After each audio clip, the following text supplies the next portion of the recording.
The 2023 pre-testing revealed a lot of things, and it seems like something interesting caught the eye of Toto Wolff and the Silver Arrows. While he was full of praise for Red Bull's competitiveness, he did notice something in the design of the floor that didn't seem right to him. Furthermore, he went on to compare the W14 with the RB19, saying that their car would break if they tried to implement this thing. Want to know what Toto is talking about? Watch the video till the end to find out. The 2023 season began with pre-season testing in Bahrain, and believe us when we say that all eyes were on Mercedes. This time last year, they revealed that they had built one of the worst and most challenging cars to ever hit the grid. That is why the Silver Arrows are now looking to bounce back, no pun intended, into the season and take it up to Ferrari and Red Bull in terms of a proper three-team battle.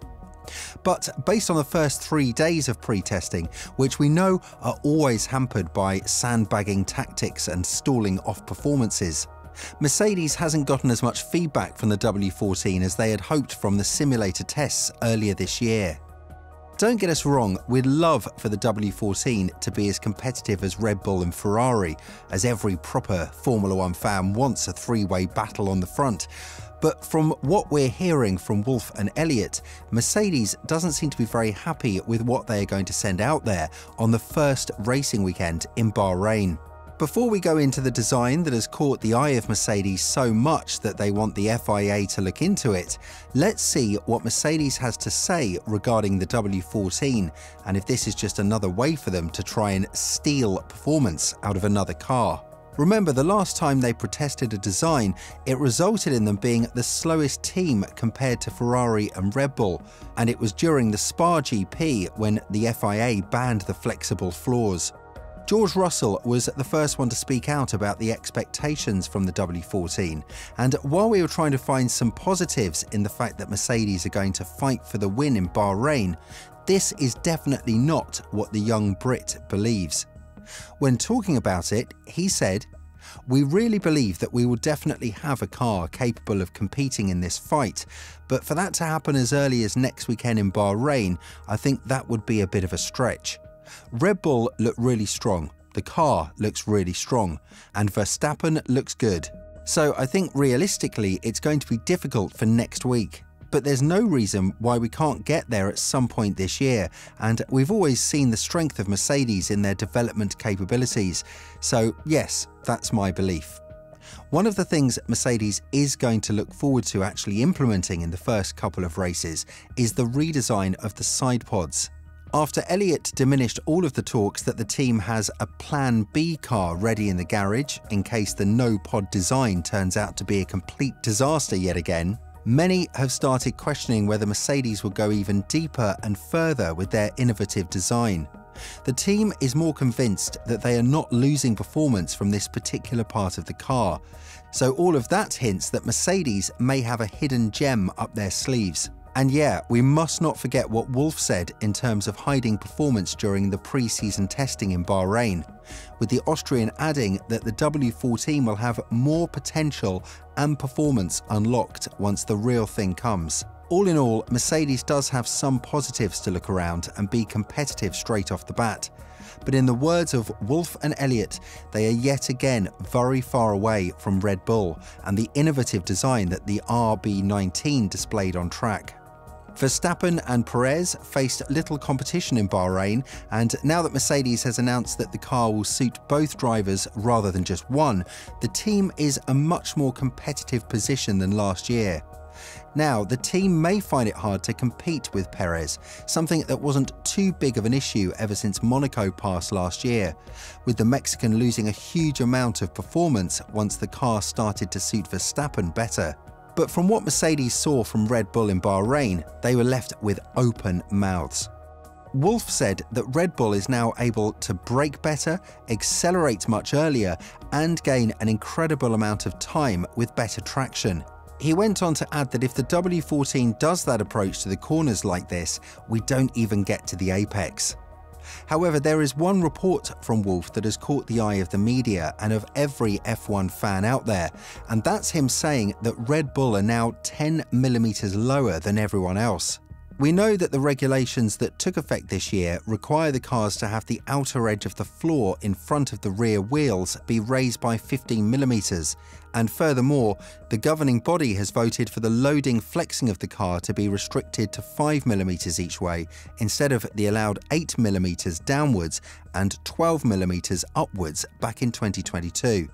The intention of the FIA was pure.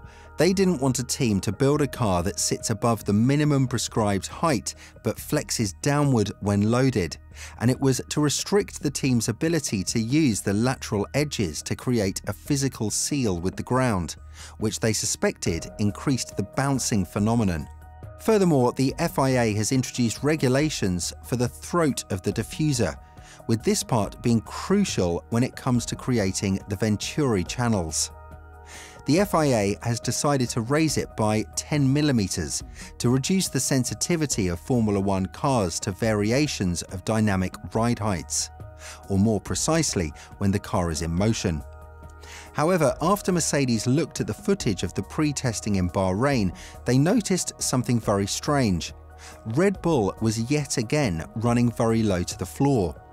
This means that the regulations themselves don't apply to Red Bull at all, and while one could work out the argument that the Austrian team found a loophole in the matrix, it's definitely a fair warning that the 2023 season does have the potential to be a one-team show yet again. This is why Mercedes does have the chance, and will likely exercise it once the season starts. When it comes to protesting the changes that the RB19 have made to their car, for the Red Bull fans out there, don't shoot us. We're just transferring information that we've obtained from Mercedes and their camp, because after all, it seems like Mercedes wants the FIA to check that the RB19 is fully compliant with the flex tests of 5mm.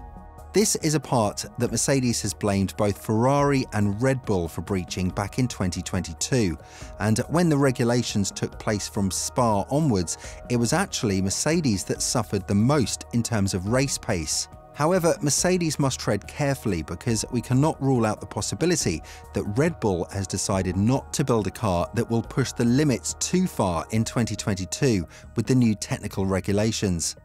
As a result of what they've learned over the past year, they can now take it up a notch, which is terrifying news for Mercedes, because it will be 18 months before they deliver the newly upgraded car with the sidepod design.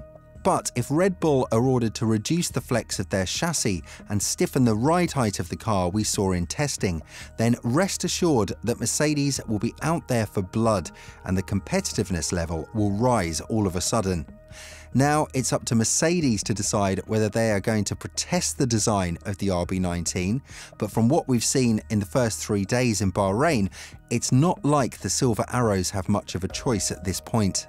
Everyone is eager to see how much performance Mercedes has hidden in their backpack, and as Horner said, everything will be revealed once the qualifying process in Bahrain starts.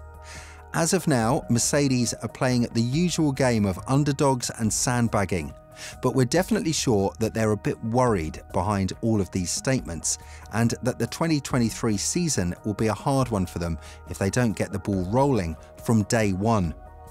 What do you think about Mercedes and the protest that they can make towards Red Bull? Do you think it's a fair one? Let us know in the comments below.